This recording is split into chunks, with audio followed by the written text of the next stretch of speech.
It's been one full week with the Galaxy S26 Ultra. For the past 7 days, I've been using this as my daily device coming back from Galaxy Unpacked. So filming, editing, gaming, scrolling, testing the camera, testing how the battery life is. And overall, I think this is one of the most powerful Android phones that you can buy right now, especially if you are in the US. But there is something we need to talk about, because Samsung originally told everyone this phone had a 10-bit display, and I was there and I heard that specifically, but it turns out that's actually not the case. So we're going to talk about that and then my experience of using this for the past week, and we'll address that display situation, but I'll also cover that much deeper in a separate video. My previous video, my 72 hours later video, that was actually recorded before this whole news broke out, so I've been getting a lot of comments, and I want to address that in a separate video, so stay tuned for that. But starting things off with the design and build, it's familiar, and after a week it still feels exactly what you expect from an Ultra device. It's strong, it's dense, it's extremely premium. I'm personally fine with it having aluminum rather than titanium. Aluminum helps with heat dissipation. I do appreciate that. I also do appreciate how it's ever so slightly thinner at 7.9 millimeters while still retaining that Ultra build to it. I like how it's a little bit more rounded, as it, when you're holding it in the hand, it doesn't kind of dig into the palm as much. But I know a lot of people also do prefer the Galaxy S24 Ultra as like the premium Ultra design, and then I guess it went downhill starting with the S25 Ultra. But again, it all does come down to preference. It's still a large phone, but it definitely feels like a serious flagship device. And I think it's time we talk about the display, the 8-bit, 10-bit controversy going on. So before launch, Samsung told media and reviewers, including myself, I was there, that the Galaxy S26 Ultra would feature a 10-bit display capable of showing over 1 billion colors. Like, they made this really clear. They said, oh yeah, by the way, it has a 10-bit display. And that's why a lot of the early coverage listed this phone as having a 10-bit panel, including my own 72 hours later video. Like, I published that video, and literally that morning, like, news broke out that the phone was an 8-bit display, not a 10-bit display. And I was just like, well, I mean, I already published it, like, I recorded the video, let me just see how well it performs. And I think the video did perform really well, but I got a lot of backlash because of not knowing that the phone had a 10-bit display after all. So that was a little bit unfortunate. But Samsung did explain that improvements in visual quality come from display processing powered by the Snapdragon 8 Elite Gen 5 chipset rather than from a new panel type. So it's using that 8-bit display.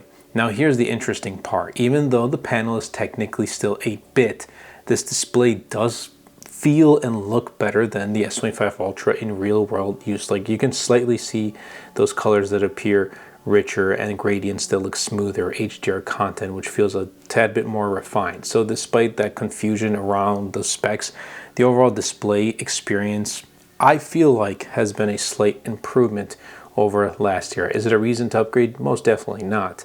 But it's still there that we do have those slight improvements, including the privacy display that we get on the Galaxy S26 Ultra. And I'm telling you, in the past week of using this, it's been great.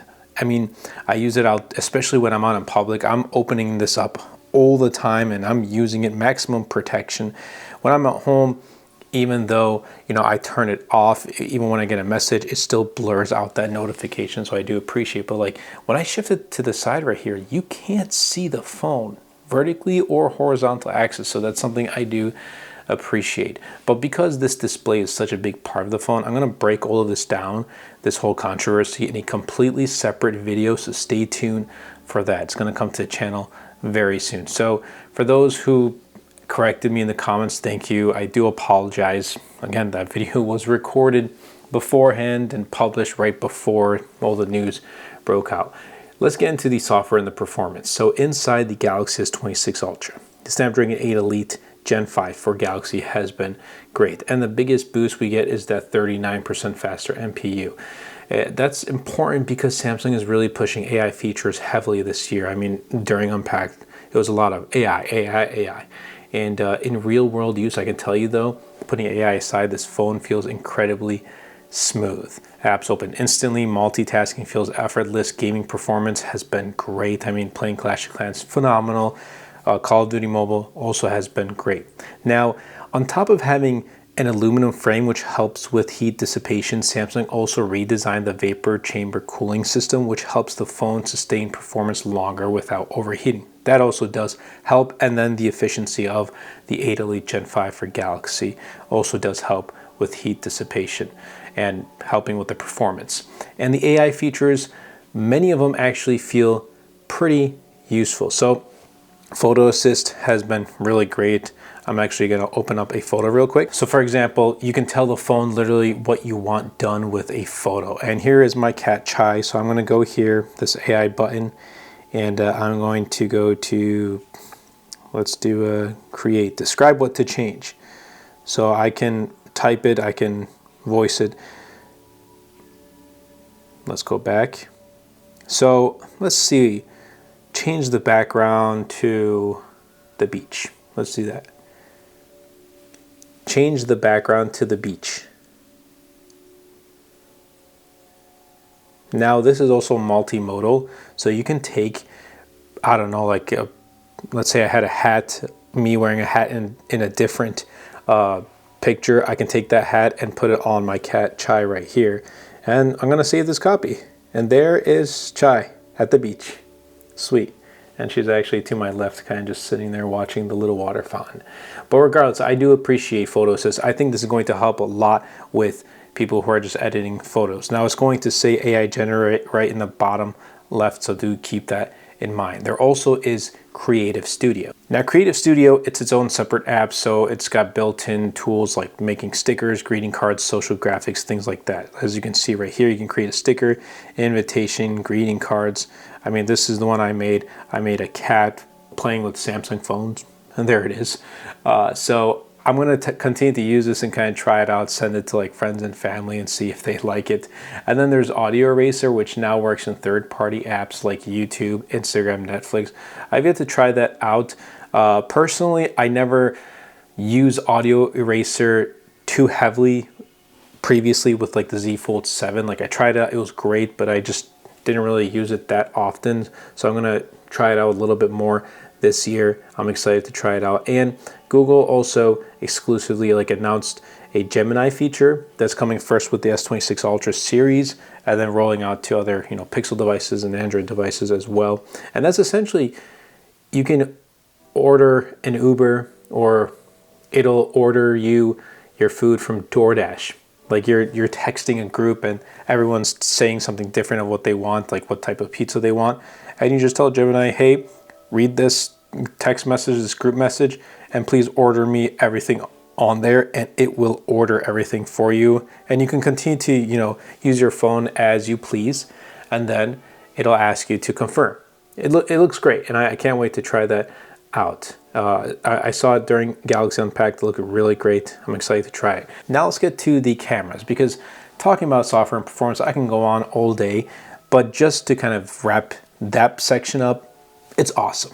It's gonna perform like a champ. I mean, if you're picking up an Ultra, this phone will last for years to come. Again, 7 years of software updates too is already baked in. One UI 8.5, Android 16 has been great. It's one of my favorite Android OEM skins. One UI has been awesome.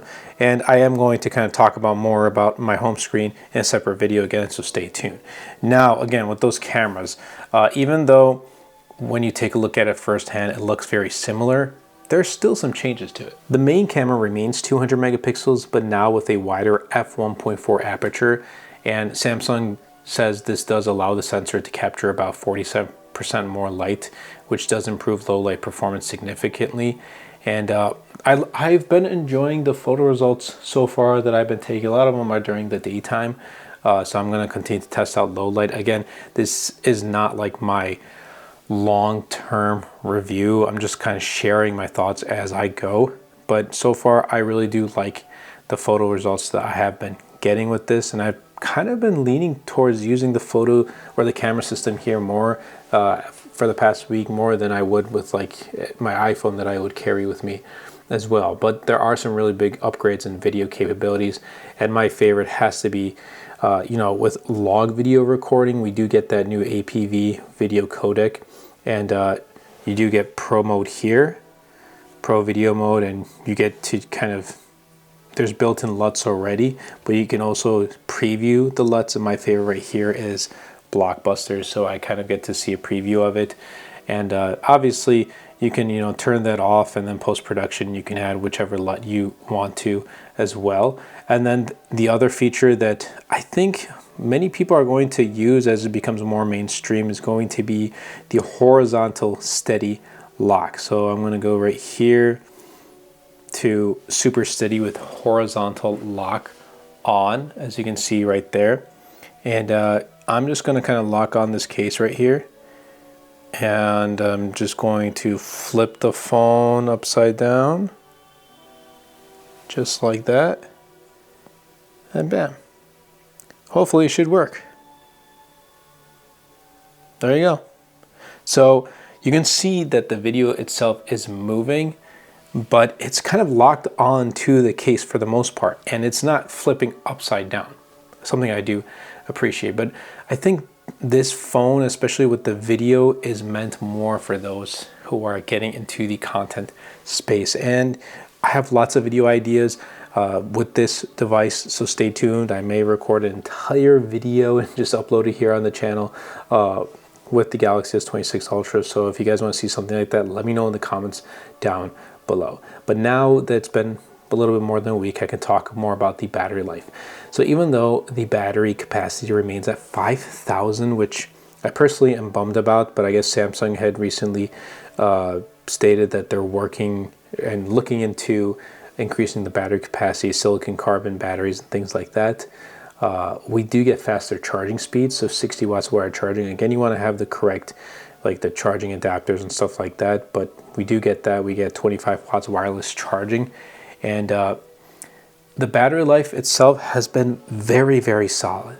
I don't feel, even though it has that 5,000 milliamp hour battery, I feel like it has more than that, because it easily has been lasting me all day. And typically my days start off at like 7 a.m. like when I actually pick up my phone to use, 7 a.m. and I'm ending the day at like 10:30. Right now it's a little bit later, it's 10:40, but most nights 10:30 with 55% of battery life. So about 6-ish to 7 hours of screen on time. Again, the phone is still obviously learning my routine and what I do every day, so it's going to work accordingly. But so far I can tell you this battery life has been solid, and I had expected that because the S25 Ultra was already great, and this is also really great. It's actually a pretty decent jump from what I have noticed, like an extra 20-30-ish minutes. But again, this is still limited. It's not my long-term review, so I have to see how well it performs long-term, at least like a month or two later. But so stay tuned for that. Now, just to wrap things up, 1 week later, the Galaxy S26 Ultra is an Ultra. It feels like one of the most complete Android flagships that I have used that you can buy here in the US. The performance is incredibly strong, the camera system is powerful, the AI tools are actually useful, charging is faster, and despite the confusion around the specs, the display still is phenomenal. But that display story definitely has raised some questions, so stay tuned, because upcoming videos I'm going to be breaking that down with the S26 Ultra, just the series display in detail, because that topic deserves its little own mini deep dive. But I hope you guys did enjoy this video. If you did, definitely be sure to smash the like button, comment down below, and best of all, share this video, because it really does help out the channel out a lot. It will help push my content out to more people. Definitely be sure to check out my latest wallpaper pack. It is called Aura Layers. It really goes a long way in helping out the channel. That's been it for me, and I'll catch you all in the next episode.